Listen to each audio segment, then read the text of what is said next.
साथियों, आज हम आपको बताएंगे एमसेप्ट इंजेक्शन के बारे में कि यह इंजेक्शन हमें कब लगाना है, किस किस डिजीज़ में लगाना है, इसकी क्या डोज है और यह प्रेगनेंसी सेफ है या नहीं है।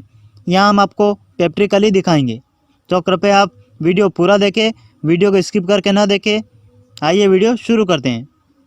साथियों, एमसेप्ट इंजेक्शन 2500 mg का आता है, 3000 mg का आता है, 1500 mg का आता है। यानी पशु को बॉडी वेट के हिसाब से हमें इंजेक्शन लगाना रहता है।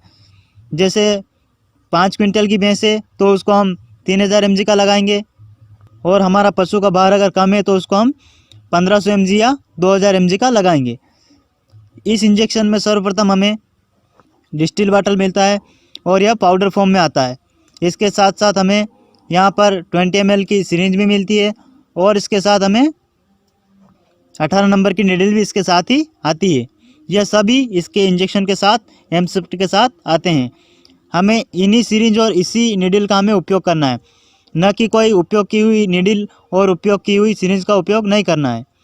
हमें जो इसके अंदर से सिरिंज और निडल निकलती है उसी का हमें उपयोग करना है। सर्वप्रथम इस इंजेक्शन को हम, जो डिस्टिल वाटर आता है 20 ml, उस डिस्टिल वाटर को हम, जो इंजेक्शन हमारा पाउडर फॉर्म का, उसमें हम डिजोल्व करेंगे और अच्छे से हिलाएंगे। अब बात करते हैं किन किन डिजीज़ में हम इस इंजेक्शन का उपयोग करते हैं और किया जा सकता है। इस इंजेक्शन का उपयोग मैस्टाइटिस में, यानी पशु के थन से संबंधित जितने भी बीमारियां, उन सभी में इस इंजेक्शन का उपयोग किया जा सकता है।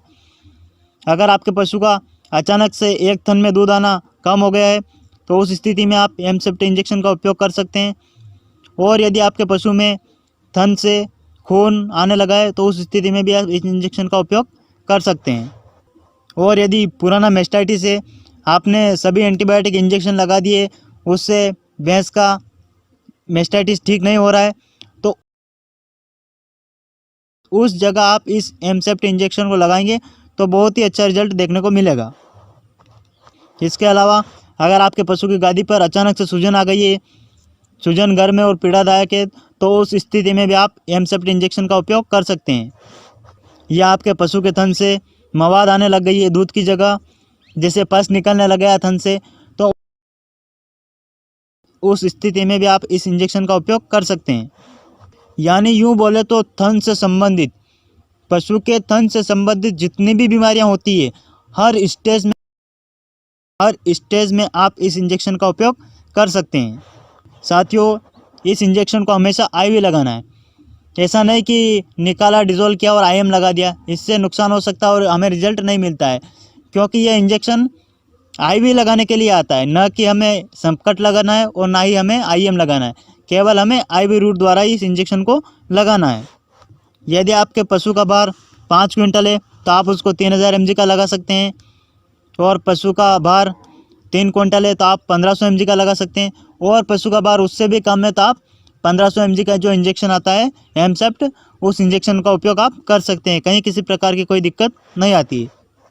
और रही बात आईवी लगाने की, आईवी आप ईयर वेन, यानी जो कान की नस है, उस पर भी लगा सकते हैं, और आप भैंस की जुगुलर वेन में भी लगा सकते हैं। आपको जहाँ पर उचित लगे वहाँ पर आप इस इंजेक्शन को लगा सकते हैं। और आप इस इंजेक्शन को रेगुलर ना लगाएं। ऐसा नहीं कि आज लगा दिया और कल फिर से रिपीट कर दिया।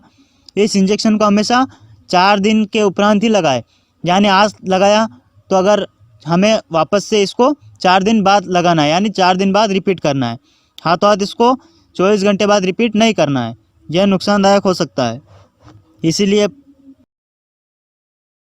इसीलिए डॉक्टर कंपाउंड भाई ध्यान रखें कि इसको हमेशा 4 दिन के बाद ही लगाए। यानी इंजेक्शन आज लगाया तो अगले 4 दिन के बाद लगाए। बात करते हैं प्रेगनेंसी की, तो साथियों, यह प्रेग्नेंट पशु को आप लगा सकते हैं, कहीं किसी प्रकार की दिक्कत नहीं है। यह पूरी तरीके से प्रेगनेंसी सेफ है।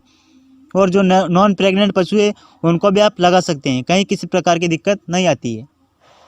लेकिन ध्यान रहे कि इस इंजेक्शन की जहाँ पर हमें ज़रूरत लगती है वहीं पर लगाए। अगर पहले मैस्टाइटिस, जो कम एंटीबायोटिक यानी जो हल्के एंटीबायोटिक है, उससे ठीक हो रहा हो तो ठीक है। अगर उनसे ठीक नहीं होता है, उसके बाद आप इस इंजेक्शन का प्रयोग करते हैं तो आपको बहुत ही अच्छा रिजल्ट देखने को मिलता है।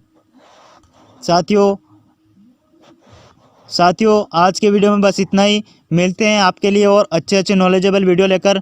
ऐसे और नए वीडियो मेरे चैनल पे पाने के लिए आप मेरे चैनल को सब्सक्राइब करें, लाइक करें और शेयर करें। धन्यवाद।